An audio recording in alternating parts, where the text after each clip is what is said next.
Muchas gracias por la invitación con la que me han distinguido. Les agradezco en forma particular hoy podernos reunir para platicar en relación al impacto que puede tener el Código Nacional de Procedimientos Civiles y Familiares que ha instrumentado el Poder Legislativo y que estará en próximo tiempo a mediano plazo para su incorporación. Pero pues tendremos ya que ir viendo el impacto que esto va a tener y si esto fue bueno o hay necesidades realmente de trabajar para que sea corregido. De entrada, sí quisiera comentar que eh, para no meterme de inmediato al tema de las pruebas en materia administrativa, creo que es conveniente empezar a ver lo relacionado al mundo en donde de alguna manera yo me desenvuelvo y que a lo mejor muchos de ustedes sí están muy en el entendido de ello, pero habrá otros que no del todo lo tienen así presente.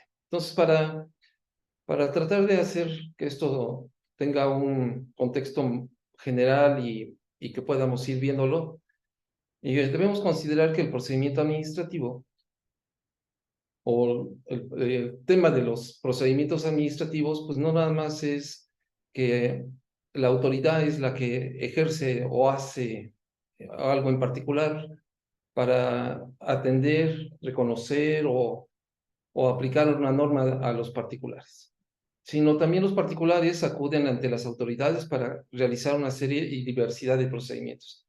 Puede ser desde un registro de un libro, puede ser el registro de una marca. Hoy los registros que se hacen ante los diferentes registros públicos, como los de casas de prenda, los de las sociedades especializadas, en fin, hay una diversidad de procedimientos en los cuales estamos involucrados todos y cada uno de ellos. Entonces, me voy a ir apoyando en una presentación este, que he preparado para que sea el preámbulo de lo que vamos a ir comentando. Lo que sí también les comento es, dado la particularidad que traen ahora las reformas de este código, pues realmente no nos deja mucho en particular favorecido, ¿no? Pero bueno, veamos. El tema, pues vamos a tratar de hacernos comprender lo que son las pruebas en el procedimiento administrativo y cómo se valoraban ahorita todavía y cómo se pretenden valorar al tiempo en este nuevo código, que ya de antemano les digo, trae una falta de técnica procesal, palabras incorrectas, no se establecieron muchos esquemas que no nos van a ayudar a resolver con facilidad los procedimientos, como más adelante lo voy a ir a explicar. Bien, entonces pues, comencemos con nuestra primera diapositiva, por favor. Bien, el procedimiento administrativo, que es el que va a realizar una autoridad en base a diversidad de leyes, de acuerdo a la materia en que se esté desenvolviendo, que puede ser servidores públicos, puede ser medio ambiente, puede ser derechos de autor, puede ser autorizaciones de diversa índole. Pues bueno, siempre vamos a tener que en este procedimiento lo que se busca es que surja un acto administrativo y empezamos desde el acto administrativo de trámite para llegar al definitivo, ¿sí? Y en este caso, la autoridad va a tener muy presente un principio que es el indubio pro actione, en donde debe de actuar de oficio. No puede estar esperando el impulso de las partes. Tiene él que, como autoridad, darle el impulso, porque de otra manera, si hablamos de un procedimiento que inició de oficio, como una visita domiciliaria, y si no cumple con el principio de fijación de términos y atendiendo al principio indubio pro actione, daría pauta a la caducidad de las facultades de la autoridad y por lo tanto no me podría sancionar. Esa es una situación muy interesante que en materia administrativa tenemos muy presente y por la cual podemos exigirle a la autoridad la prontitud en lo que tiene que hacer. No puede obviarlo, no puede dejarlo ahí en el olvido, no puede generarse como a lo mejor en otro tipo de procedimiento que ahí se queda y a ver cuándo la parte interesada promueve algo para que continúe. Aquí la autoridad tiene que darle celeridad a esto. Y bueno, dentro de este procedimiento, pues van a aparecer las pruebas que se pueden ofrecer por el particular y principalmente como lo vamos a ir viendo, hay una que se excluye en particular y ahorita lo explicamos por qué. Y finalmente vamos a llegar a una resolución, a una resolución administrativa. Esta resolución administrativa es el acto administrativo definitivo, el cual realmente es el que se impugna, se combate y se pone en duda su validez en base al debido proceso que se estuvo realizando. Entonces, desde el inicio, desde un origen, puedo ver si este procedimiento cumplió con sus formalidades, se cumplió con el debido proceso, se atendió el principio de dubio pro actione o la fijación de términos, y si no fue así, entonces esta resolución no va a cumplir con el tema de validez. ¿Sí? Entonces, bueno, ya entendido esta parte del procedimiento, estas partecitas que tenemos, vamos a la siguiente diapositiva, por favor. Y bueno, como comentábamos, tenemos el acto administrativo. Y este acto administrativo, en tanto que esto no ocurra, aún y cuando se nos obliga, ojo, pero tendrá que irse la persona a un amparo para que a través de una decisión y entonces de otra decisión puedan crear la jurisprudencia o que la corte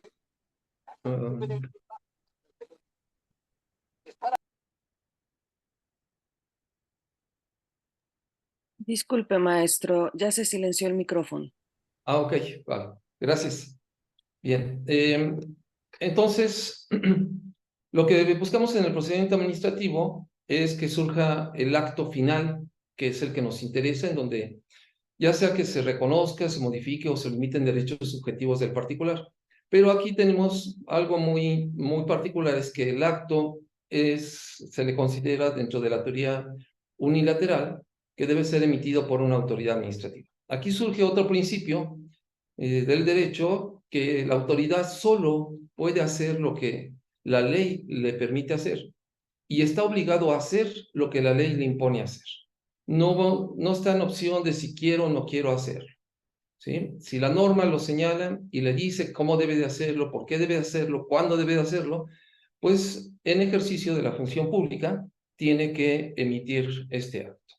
Entonces, por ejemplo, si yo llego con una autoridad administrativa proveedora de agua potable y le pido que me otorgue el agua como un derecho y me lo niega, en ese momento pues estoy viendo una violación a un derecho humano, que es el que tengo acceso al agua pública.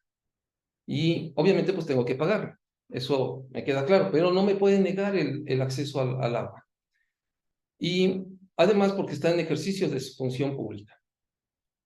Esto es que primero me tiene que reconocer mi derecho y me lo tiene que otorgar. Entonces aquí vamos a los elementos. El sujeto, que vamos a identificar en este caso a la autoridad como un sujeto pasivo, que a diferencia perdón, un sujeto activo, que a diferencia de la materia penal que consideramos al infractor de la ley, no, aquí es el sujeto activo, es el que despliega todas las funciones, todas las actividades en pro y beneficio del particular. De ahí, obviamente, la voluntad de la autoridad tiene que estar libre de error, tiene que estar libre de dolo o de mala fe. Su objeto debe ser posible, lícito y determinado, al igual que el motivo tiene que explicar por qué, las razones que justifican la emisión de su acto, la finalidad que va a alcanzar con él, que es en este caso el interés público, La forma, ahí en la forma vamos a tener 4 modalidades que aparecen de los elementos. Uno, por excelencia, de acuerdo al 16 constitucional, pues es el escrito, pero pues también tenemos los actos administrativos verbales, cuando nos encontramos con una autoridad como es la policía preventiva, que nos indica desvíate y pues tengo que atender en ese momento lo que me está dando de indicación. Así es que ese es uno. El siguiente es otro que encontramos a través de signos en diversas modalidades que nos previenen, nos guían, nos orientan para realizar alguna actividad y que estas ya fueron determinadas por la propia autoridad para que les demos respeto y continuidad a estas, tales como la velocidad máxima con que debo conducir en una arteria, en un bulevar, en una carretera, o dónde me voy a estacionar, o qué productos son nocivos para la salud, por qué no puedo entrar a un área que está restringida, etcétera, etcétera. La oportunidad de mérito es el momento en que debe de emitirse, no esperar a que suceda algo desastroso para entonces emitir un acto que vaya a tratar de corregir algo.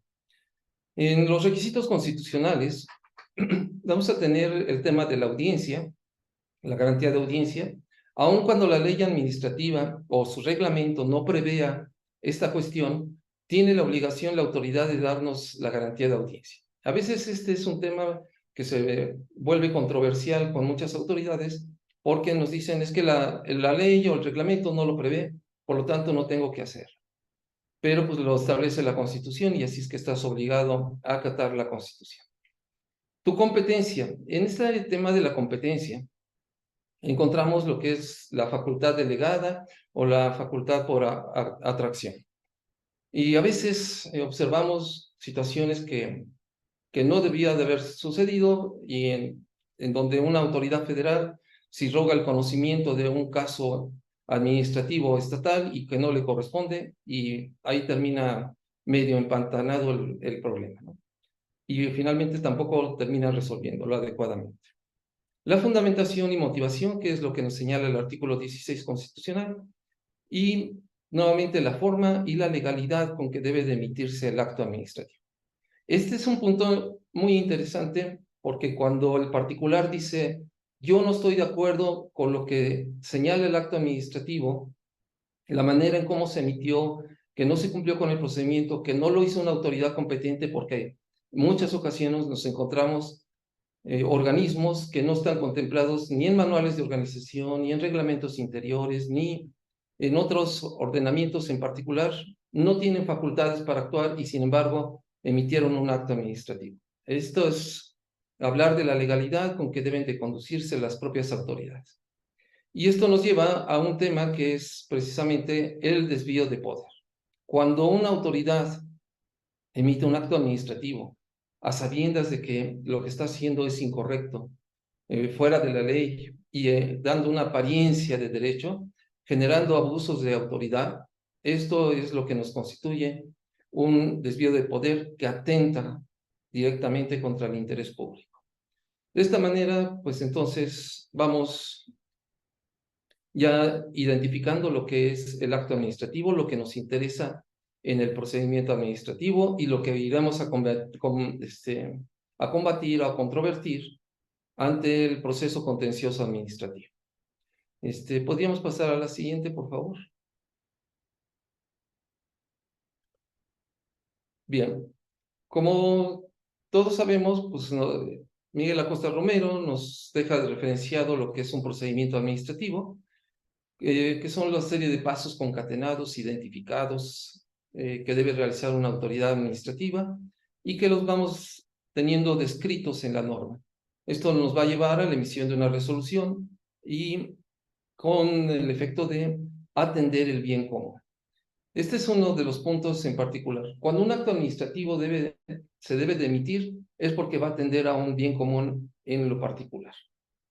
Si voy a emitir un acto que va a otorgar una concesión para la prestación de un servicio público de transporte de pasajeros, está claro que todo va a generar un bien común para la colectividad a quien se le va a prestar.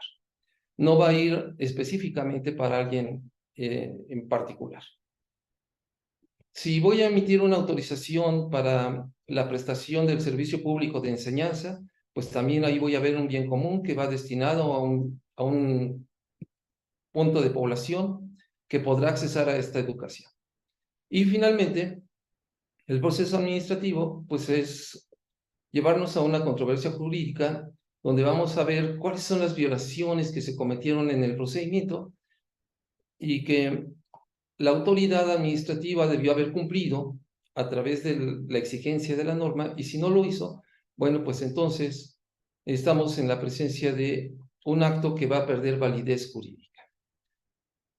Bien, pasamos al siguiente, por favor. Como les comentaba, el principio indubio pro actione es ir como autoridad actuando en todo lo necesario para llegar al fin, que es la emisión del acto administrativo definitivo. Tengo que quitar todos los obstáculos que se me puedan poner al frente. En caso de ser necesario, atendiendo al principio de fijación de términos, tendría yo que justificar las razones de por qué voy a ampliar ciertos términos para poder emitir el acto definitivo final. Y aquí es donde pues, se van a empezar a analizar todo lo que en el sumario se han glosado para llegar a otorgar favorablemente a un particular un acto administrativo o negárselo en lo particular. O bien sancionarlo, o bien en un momento dado clausurarle algún negocio por ser ilícito, o en algún momento dado, pues reconocerle que tiene un derecho, ¿sí? Un derecho a registrar, por ejemplo, un acta que no me habían dejado, y bueno, pues demostrando que tengo el derecho, pues ya realizan esta inscripción. Bien. Pasamos al siguiente, por favor.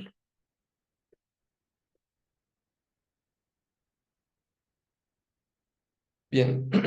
Vamos a llegar a un punto que en 1994 se emitió una ley federal del procedimiento administrativo que tuvo como objetivo,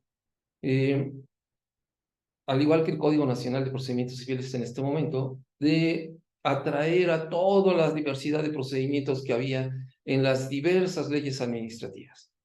Esta legislación, que se publica el 4 de agosto de 1994, pues nace siguiendo ciertos lineamientos muy específicos de los maestros connotados en el derecho administrativo, tales como Acosta Romero, donde se ve mucho su influencia en el contexto de los conceptos que quedan ahí descritos, o el de Serra Rojas, o el de Gabino Fraga, entre otros, ¿no? Otros especialistas en particular, tanto contemporáneos como clásicos. Pero esta legislación va a tener en particular dos errores muy sustanciales que hasta este momento, hasta el 2023, no ha sido superado. Sí, es una ley que surge muy buena, muy interesante en su contexto, con sus pequeñas deficiencias, pero al cabo cumplió con la expectativa deseada y esperada. Pero teníamos dos errores en particular. Uno, originalmente la ley solamente manejaba el contexto centralizado. Después ya se especificó que era también para organismos centralizados y desconcentrados. Y se dijo, esta ley, en su artículo 2, será de aplicación supletoria a todas las leyes que tengan un procedimiento administrativo instaurado, ¿sí? Y a su vez se establecía que el Código Federal de Procedimientos Civiles iba a ser supletorio de esta ley en todo lo inherente a lo que fuera necesario. Aquí había que destacar que no se precisó una lista de qué tipo de pruebas íbamos a aceptar, pero sí nos deja referenciado que el tema de la prueba confesional por posiciones no sería aceptada bajo ningún esquema, ¿sí? Pero sí nos deja comprender que la prueba confesional expresa tenía que ser admitida. Entonces, aquí les planteo una situación que cometió alguna vez una autoridad. Nos llegó un inspector, realizó la visita domiciliaria.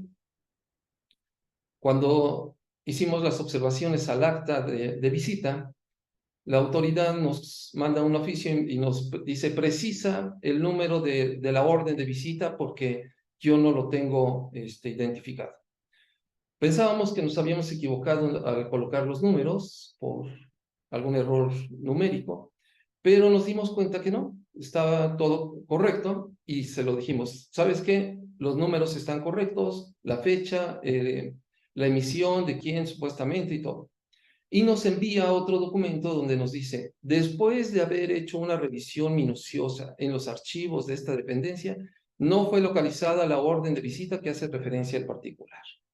Entonces ya teníamos una declaración expresa de la autoridad y por lo tanto, pues podíamos ir y fincar una responsabilidad al servidor público que había ido a hacer una visita domiciliaria sin tener ni contar con una orden de visita debida y legalmente emitida.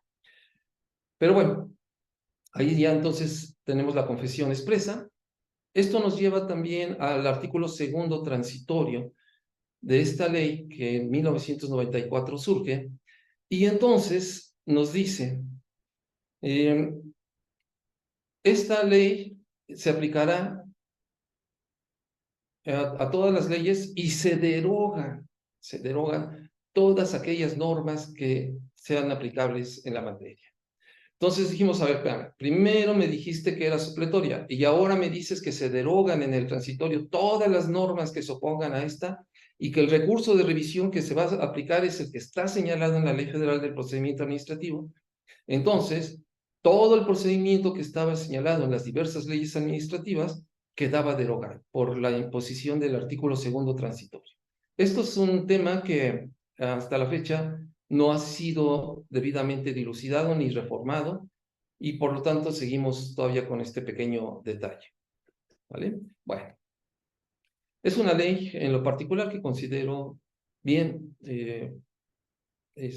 nos lleva de la mano en muchas cuestiones interesantes. Falta todavía precisarle algunos esquemas. Me he encontrado otras legislaciones estatales muy buenas, otras pues que realmente les hace falta mucho que tomar en cuenta y realizar para que se mejore el procedimiento administrativo. Pero bueno, sigamos con las diapositivas, por favor.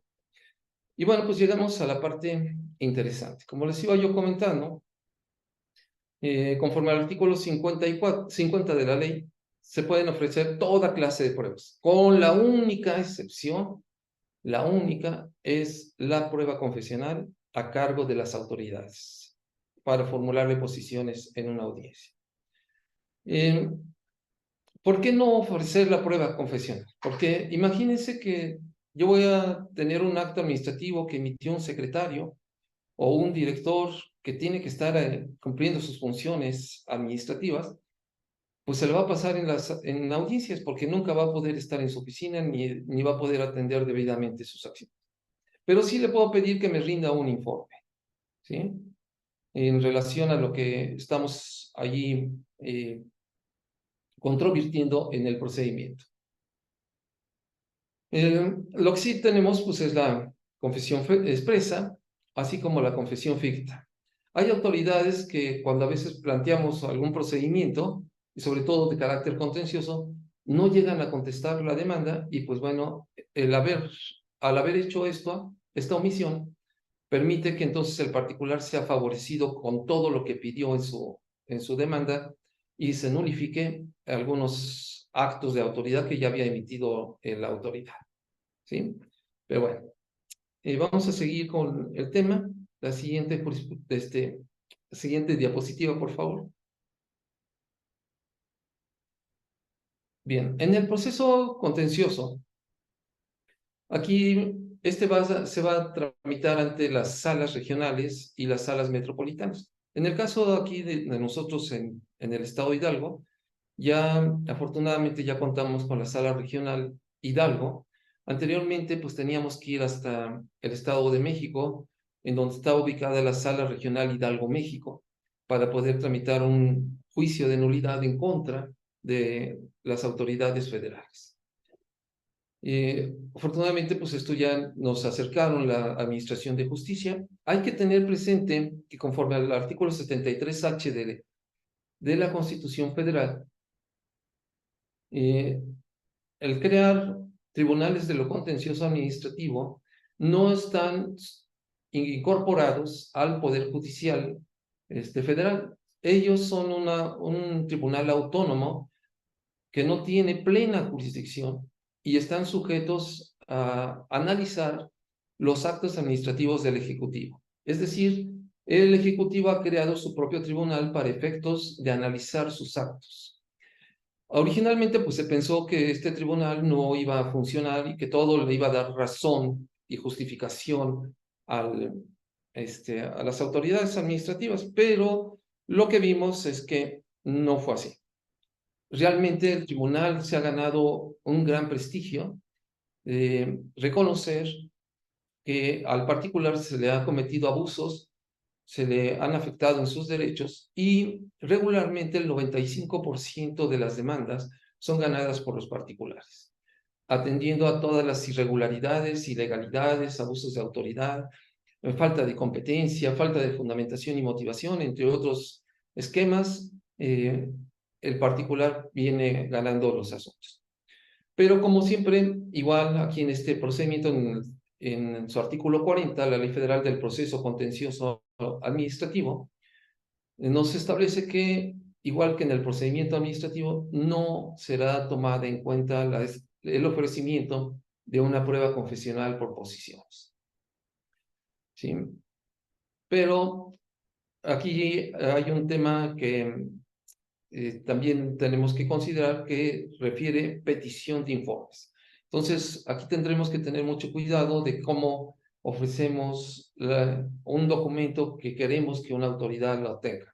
A veces tendremos que ir a decirle a aquella autoridad que me dé tal documento o tal constancia, y si no me la da, entonces yo se lo haré saber al tribunal al ofrecer mis pruebas y le diré, requiérele que me entregue el documento. Ahí es un tema ahí que lo vamos a dejar pendiente para otra ocasión en cuanto a su alcance y valor probatorio y forma de ofrecimiento. ¿Sí? Y bueno, estos esquemas de los informes se van a limitar a hechos que consten en documentos que obran en poder de las autoridades. Y me los tiene que proporcionar. Pareciera que esto diría la autoridad, me vas a obligar a estar dando información. Y algunos de ellos, como en tema de transparencia, por ejemplo, muchos dicen, ¿por qué le voy a dar al particular esta información que me parece que no es obligatorio? Y entonces ahí entramos en discusión de si me lo tiene o no que dar esta información. ¿Sí? Hay temas de confidencialidad, hay temas que tienen que estar reservadas, pero pues hay información que me la tiene que proporcionar, le guste o no le guste a la autoridad. ¿Sí? Bien. Continuamos. Bueno, las pruebas. En el procedimiento administrativo tenemos dos pruebas que podríamos decir las más usadas por todo el contexto, que es la prueba documental, sea pública o privada, y la prueba pericial. Estas dos pruebas, que serían nuestras pruebas reinas aquí en este procedimiento, pues tienen una característica muy particular en el caso de la documental pública, que actualmente pues rige, y que cuando hacemos valer, por ejemplo, que han levantado un acta las autoridades y nos dicen, pues bueno, yo encontré esto y el particular declaró esto, decimos, bueno, a ver, si yo voy y checo el artículo 202 del Código Federal de Procedimientos Civiles, ¿sí? Este en particular nos va a decir lo siguiente. Los documentos públicos hacen prueba plena de los hechos legalmente afirmados por la autoridad de que aquellos procedan. Pero si en ellos se contienen declaraciones de verdad o manifestaciones de hechos de particulares, los documentos solo prueban plenamente que ante la autoridad que los expidió se hicieron tales declaraciones o manifestaciones, pero no prueban la verdad de lo declarado o manifestado. Entonces, a partir de ese momento, el particular pues, dice, yo no estoy de acuerdo con lo que dejó narrado ahí el inspector y que dice y me atribuye que yo lo dije, pues en ese momento este documento va a quedar sujeto a que la autoridad demuestre que esa declaración que le está atribuyendo al particular realmente lo hizo. Y si no lo acredita, pues entonces el acto administrativo tendrá que ser modificado. Esto es uno de los elementos importantes que tomamos en cuenta en el procedimiento y muy, muy de la mano para la defensa del particular frente a los actos de autoridad. Y en la prueba pericial, pues tenemos ya sea una grafoscópica, una firmascópica, puede ser una de medio ambiente, puede ser una de documentoscopía, puede ser de química, etcétera, ¿sí? Y toda esta prueba pericial pues también queda sujeta a la valoración que va a tomar en cuenta de manera científica el juzgador. Ahí se va a poner interesante porque el juzgador va a tener que valorar muy especialmente y va a razonar cómo le va a dar certeza lo que está describiéndole el perito. Y como siempre, a veces el perito se le olvida que no conteste el cuestionario debidamente o atribuye responsabilidades y que no le tocan a él hacer, y entonces ese dictamen pierde totalmente su validez. Hay ocasiones en que la autoridad ofrece su perito y el perito dice, tiene razón el particular, todo lo que él está señalando para el análisis de esta prueba pericial es cierto y contesta el cuestionario y entonces se admicula lo que el particular reclamó de la autoridad. Y finalmente, pues bueno, la presunción legal y humana. Y aquí un detalle interesante, en materia federal, a diferencia del procedimiento civil que tenemos referenciado en la instrumental pública de actuaciones, en el federal no lo tenemos así tan identificado como un apartado, sino está integrado dentro de la documental pública. Entonces, si ofrecemos una así por apartado, la instrumental pública de actuaciones me la van a desechar. Tengo que precisar que la ofrezco como la documental pública consistente en la instrumental pública de actuaciones de tal expediente, ¿sí? Entonces, esto nos lleva a ir viendo ya cómo tengo precisadas las pruebas especiales que voy a tener.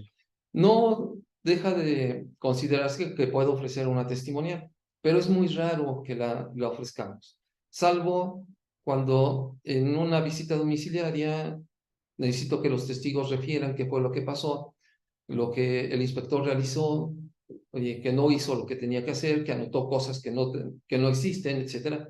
Entonces, pues retomo los testigos de asistencia que aparecieron en el acta correspondiente. ¿Sí? Bien. Espero no ir muy rápido, pero estoy tratando de abreviar así lo más el procedimiento para poder ver dónde las pruebas aparecen en el procedimiento. ¿Sí? Bien. La evaluación de las pruebas.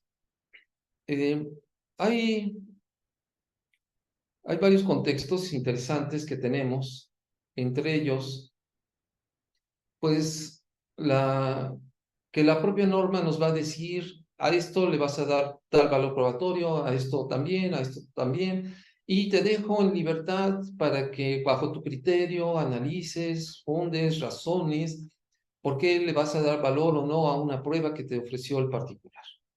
O hay procedimientos que te manejan de un carácter mixto, pero en este caso, aquí, en el procedimiento administrativo, pues el juzgador o la autoridad administrativa tiene la obligación de valorar detenidamente las pruebas conforme se lo establece el Código Federal de Procedimientos Civiles, que hasta este momento está vigente, pero que con las propuestas que se hicieron, que ya fueron autorizadas, pues realmente nos dejaron mal parados allí en el procedimiento. Y mal parados, lo explico por lo siguiente. Como les leí hace rato el 202, ya lo cambiaron.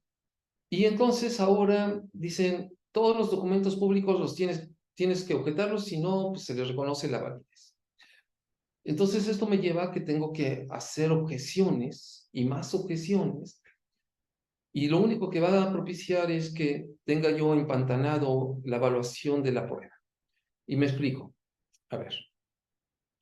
Si yo tengo un documento público que en materia administrativa o fiscal utilizamos, que es el CFDI, este documento contiene una firma digital, una cadena digital, un sello digital y además un cubo QR que me permite accesar al sistema de nóminas o de documentos de esta naturaleza para constatar que allí está en el sistema del Servicio de Administración Tributaria.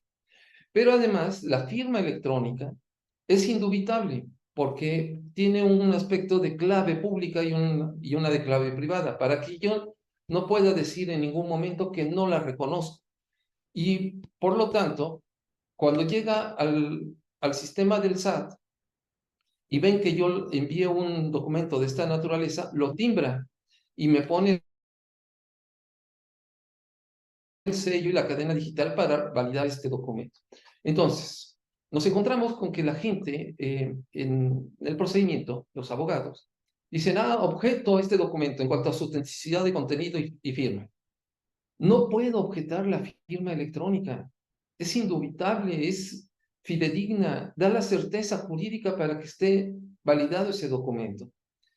Y en segunda, dicen, es que es una copia. La norma en el Código Fiscal de la Federación nos dice que estos documentos, en su copia, sea en color o en blanco y negro, harán las veces de una copia con pleno valor probatorio, ¿sí? Y por lo tanto, no pueden ser sujetas de una objeción. Es complicado ver en algunos procedimientos que empiezan a argumentar este tipo de situaciones y decimos, a ver, si vas a objetar que dices que la cadena digital o el sello digital, pues bueno, quisiera decirles que es un documento que está elevado a la N165 potencia para considerar que no va a ser repetido ese número jamás, porque los números primos se van dividiendo y van dando pauta que no se podrá repetir ese número. No hay posibilidad matemática, ni física, ni material para que esos números de la firma electrónica, del sello digital, de la cadena digital se repitan. Así de particular es ese documento. Y el documento original, porque luego nos dicen, es que no fue exhibido el documento original. Pues no te lo puedo exhibir, porque el documento original es el que se obra electrónicamente en la computadora y lo que imprimí y constituye una copia certificada con pleno valor probatorio por contener todos los elementos que he descrito, pues alcanza pleno valor probatorio. Pero bueno, resulta que entonces el Código Nacional de Procedimientos Civiles ahora pretende que este documento sea dubitado en todo su contexto. Y esto nos va a generar, en lugar de un avance de una administración más pronta y expedita, que el juzgador va a tener que ir a constatar que realmente aparece en la plataforma. Podría preguntar entonces si la firma que está ahí coincide, que si fue establecida la cadena, si el sello. Y esto, pues lejos de solucionar y de darle certeza a una legislación como fue la ley de firma electrónica, pues no va a darnos la certeza jurídica supuesta, ¿no? Pienso que el legislador se le olvidó que existen estas modalidades, esta legislación, esta regulación jurídica, y dejó fuera muchos contextos y permite ahora objeciones que no deberían de haberse permitido en documentos públicos como los que comento, que es el CFDI.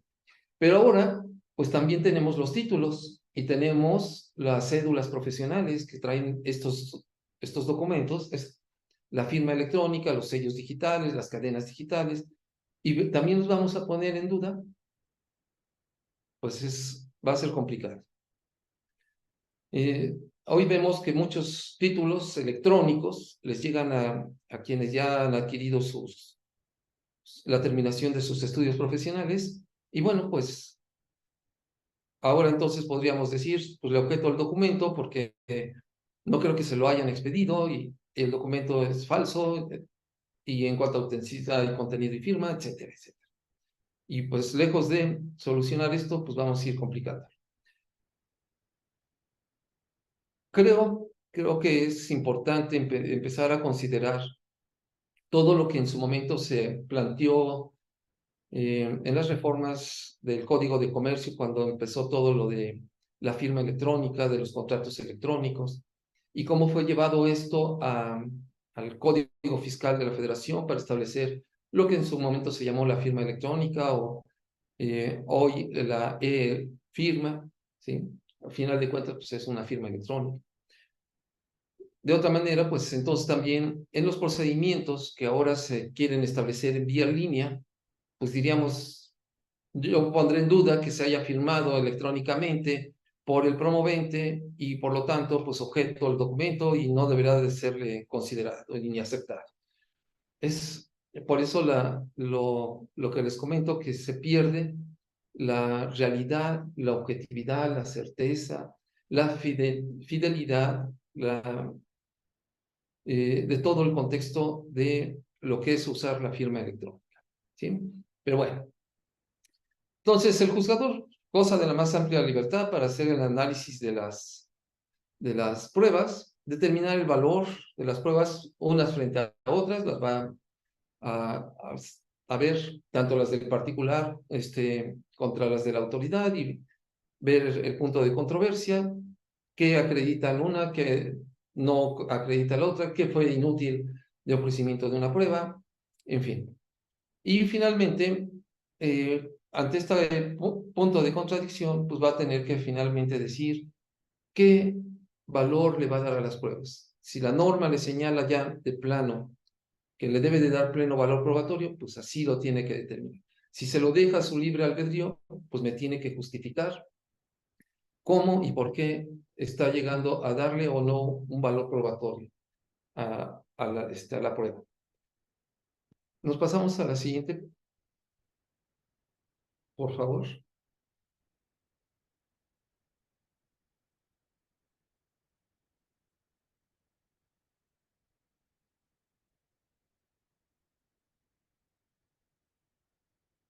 A la siguiente diapositiva, por favor.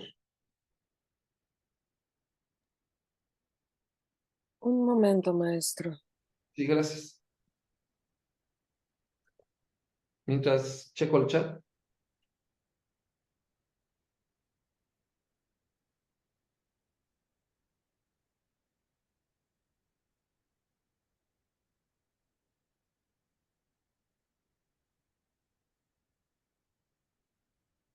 Bien, mientras seguimos. Como verán, este procedimiento administrativo tiene una particularidad muy interesante. Por ejemplo, en materia civil del procedimiento, pues se van exigiendo muchas formalidades, muy riguroso, muy puntual en cuanto a cómo debe de hacerse tal o cual cosa. En el procedimiento administrativo, el particular no tiene que seguir ningún formato en especial, se dejan ajenas muchas formalidades, se le va dando oportunidad al particular pues, que vaya explicándose, porque a veces no va acompañado de un abogado. Hay muchos que luego llegan a un procedimiento donde pues, les están haciendo una visita domiciliaria, llámese una secretaría de trabajo, ¿sí?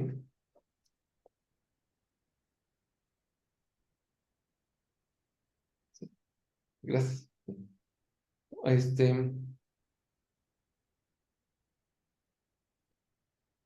Ya tenemos este procedimiento, pues el particular pues va haciendo su contestación o va explicándose y muchas veces no pide el auxilio de un abogado.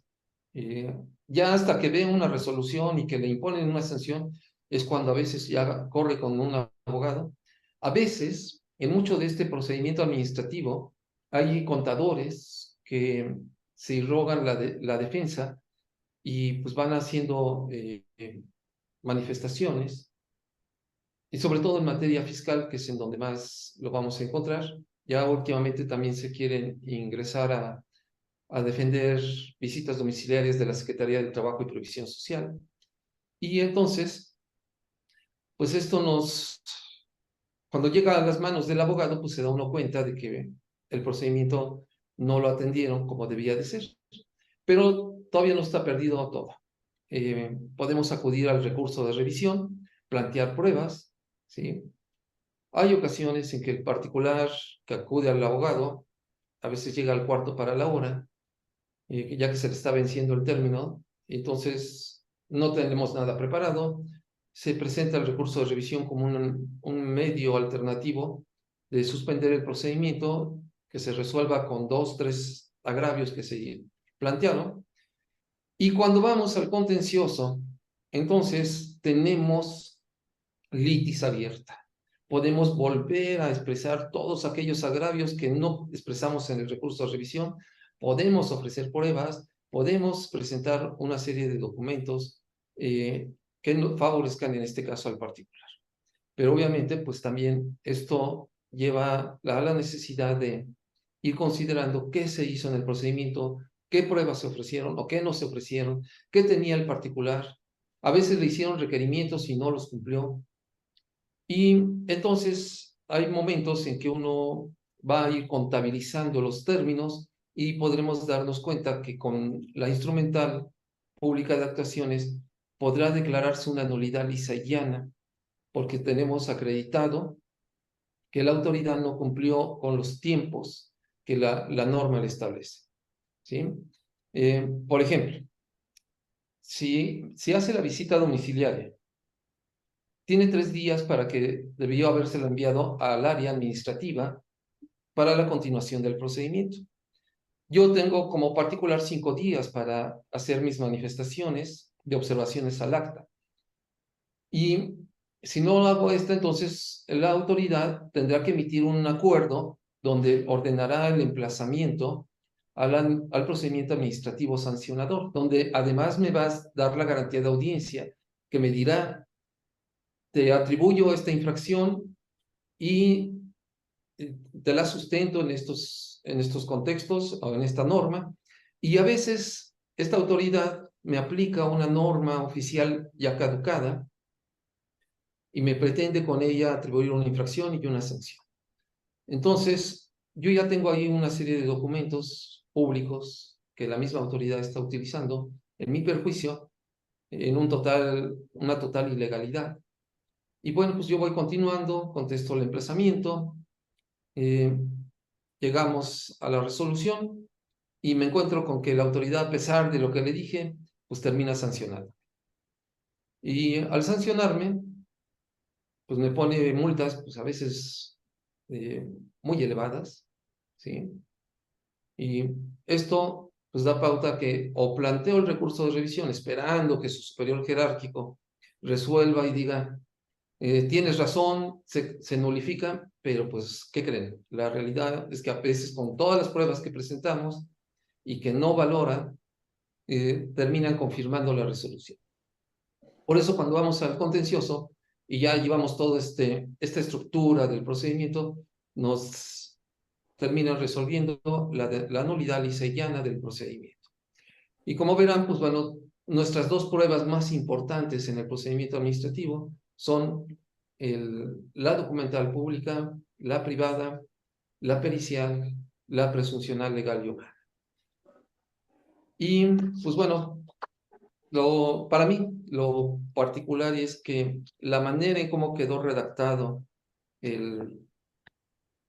los temas de ofrecimiento de pruebas y el debido proceso que ahora se pretende establecer para este tipo de pruebas, pues dejó mucho que desear.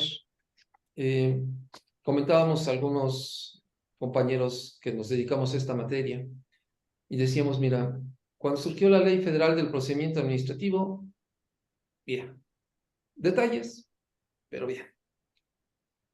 Cuando surgió el Código de Comercio con el nuevo procedimiento y demás, lo revisamos, su parte procesal, pequeños detalles, pero en lo particular, bien.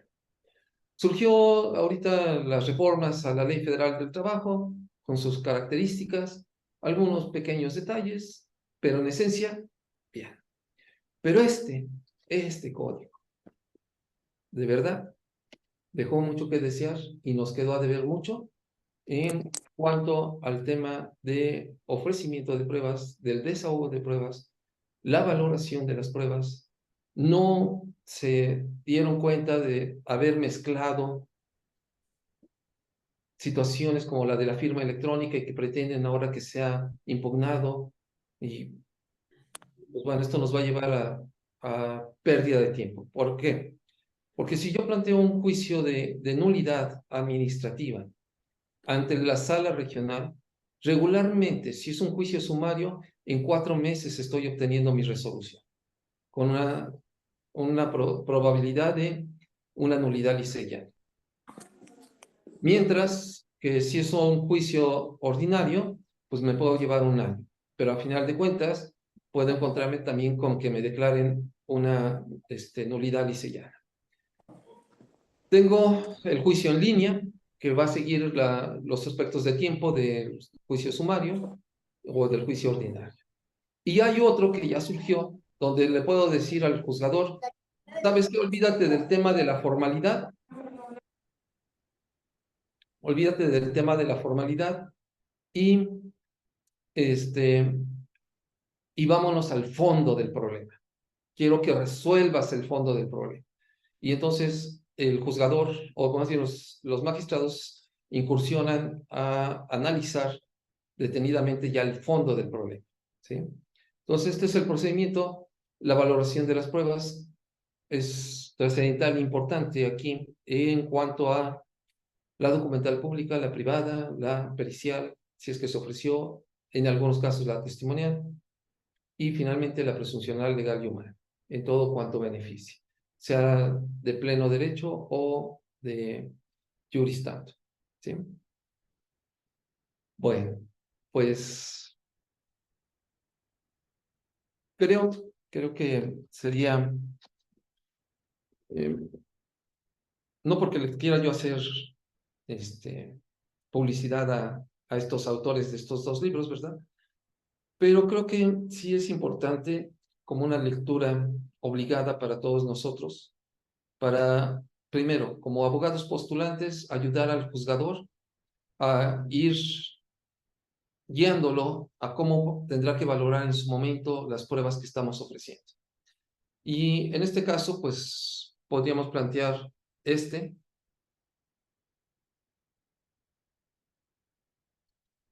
en particular, y este otro.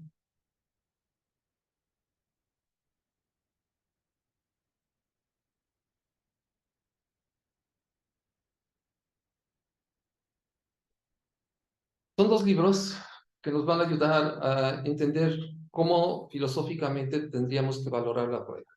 Y esto nos ayudaría a entender todavía más a Hans Kelsen en cuanto al tema de la crítica de la razón pura, para manejar lo que a priorísticamente puede ver el juzgador, a posteriori, lo que puede hacer sus conceptos sintéticos en un momento dado, que él considera lo que está viendo de realidad para terminar de resolver, ¿sí?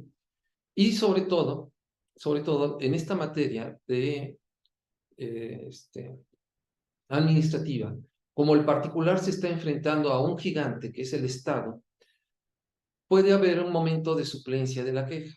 Y más cuando hablamos de gente que es jubilada y que acude en un tema de que está combatiendo lo referente a sus pensiones y que tiene que ser resuelta por la Sala Regional Federal, le van a dar la suplencia de la queja, ¿sí? Completa y absolutamente.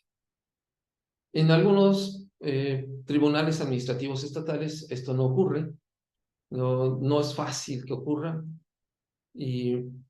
pero pues bueno, la muestra clara de cómo se trabaja en el derecho administrativo son las salas regionales que nos van guiando en la mejor forma y aplicabilidad del derecho y la forma en cómo terminan determinando que efectivamente al particular le han sido violentados sus derechos con la evaluación de las pruebas y que, como les repito, el 95% de los juicios son ganados por los particulares. Bien, pues creo que por lo pronto sería hoy todo para dejar, si fuera necesario, para una segunda ocasión, ampliar más la temática y dejarlo hacia el tema de la argumentación jurídica que tendría que formular ya sea el abogado postulante o la autoridad en el momento de estar revisando el sumario que están en estudio. Le agradecemos mucho, maestro, su participación en estas pláticas jurídicas. Por ahí parece que ya empezaron las preguntas en el chat. Adiós. Tiene usted directamente acceso a él. Y Ajá. para las personas que deseen realizar una pregunta de manera verbal, les solicitamos que puedan poner el icono de levantar la mano para entonces poderles dar el uso de la voz. Mientras tanto, maestro, si procede con la pregunta que ya se encuentra en el chat. Uh-huh. Bueno, bondades, pues no le encontré. ¿Por qué? ¿Por qué no le encontré las bondades? Porque, por ejemplo, mire, dice, en el artículo 318, último párrafo, los documentos firmados en forma autógrafa o electrónica, simple o avanzada, emitidos por autoridades federales, locales, municipales, alcaldías, cualquier otra semejante, así como por países extranjeros, tendrán el mismo valor y serán tratados con las mismas condiciones que los que se hayan elaborado físicamente, autenticados con firma autógrafa. Bueno, a ver, si yo hablo de la firma electrónica tuvo que cumplir todo un procedimiento para poder emitirse, para poderse autorizar, para que yo la pueda usar, ¿sí? Desde que usaron mi iris, usaron mi huella digital, establecí mi firma y otros contextos, ¿no? Y finalmente me dan una clave privada que yo solamente voy a manejar y que cuando expida ese documento, pues lo voy a poner en la computadora y lo voy a emitir. O sea, ya no tengo vuelta de hoja en decir el día de mañana, no es mi firma, como acostumbraban todos aquellos cuando veían un documento donde aparecía la firma autógrafo y olímpicamente decían, no es mi firma, aun cuando sí la habían puesto, ¿no? Aquí ya no tenemos esta oportunidad de que suceda.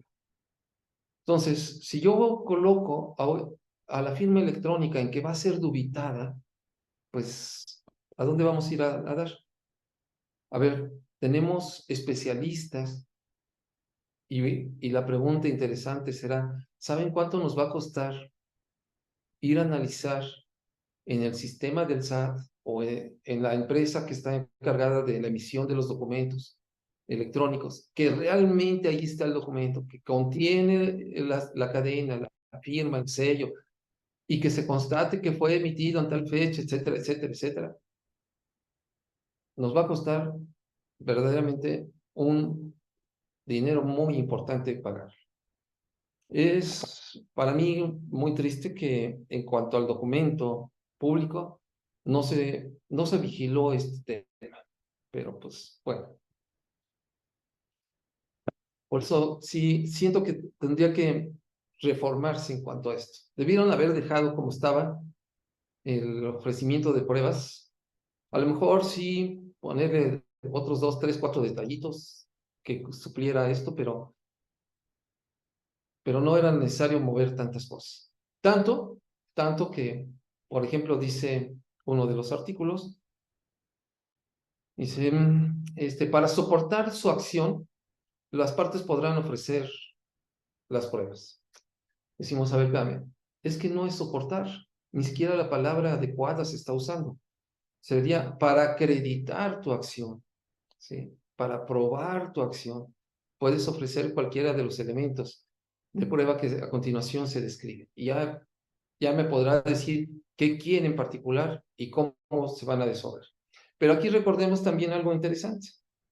Yo voy a tener una forma de pedir que se desahogue una determinada prueba y otro juzgador va a cambiarle.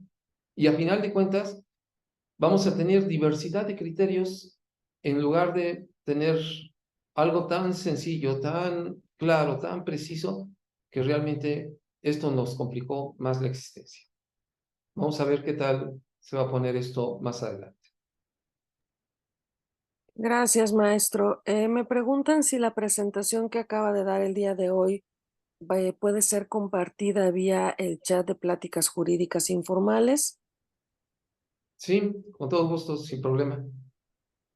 Muchas gracias, maestro. También si los nombres de los libros y sus portadas pueden ser compartidas en el mismo chat. Ah, sí. A ver.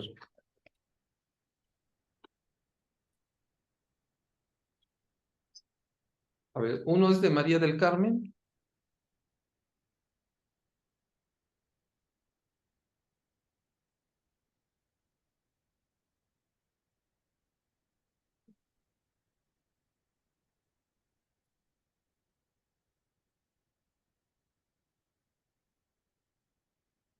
¿Sí? Sí, Ok. Y tenemos el otro.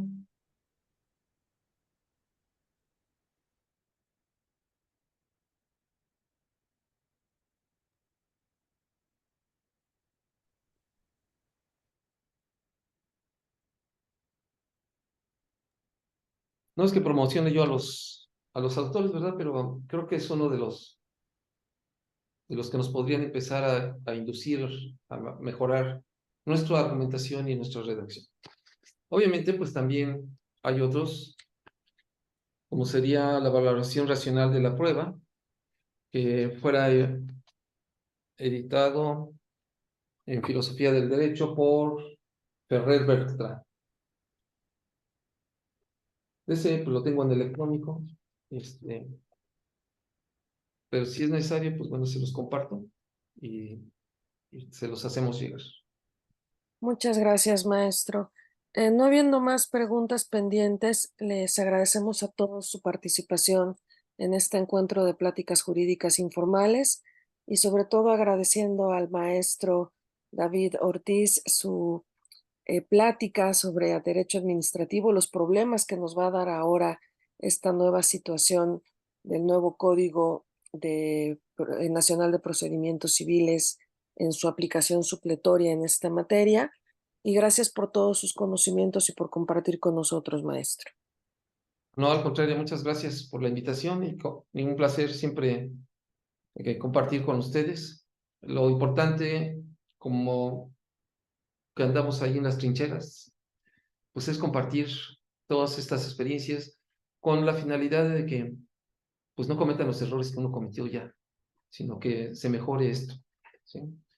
Para que haya una mejor administración de justicia, una mejor cabalidad de la temática de aplicabilidad de los derechos, que ese es otro tema. La aplicabilidad de la convencionalidad en materia administrativa está al orden del día. Ese ya será otro tema que también podríamos después compartir para comentar cuándo y cómo debe de aplicarse la convencionalidad y sobre todo en materia administrativa, que algunas autoridades dicen, no me toca a mí. Y claro que sí le toca. Maestro, pues le reitero el agradecimiento y nos quedan varios temas pendientes con usted para que podamos recibirlo nuevamente en pláticas jurídicas informales y pues obviamente apoyarnos en ese conocimiento que usted ha generado a través de la experiencia. Gracias. Gracias. Buenas noches a todos. Buenas noches. Gracias.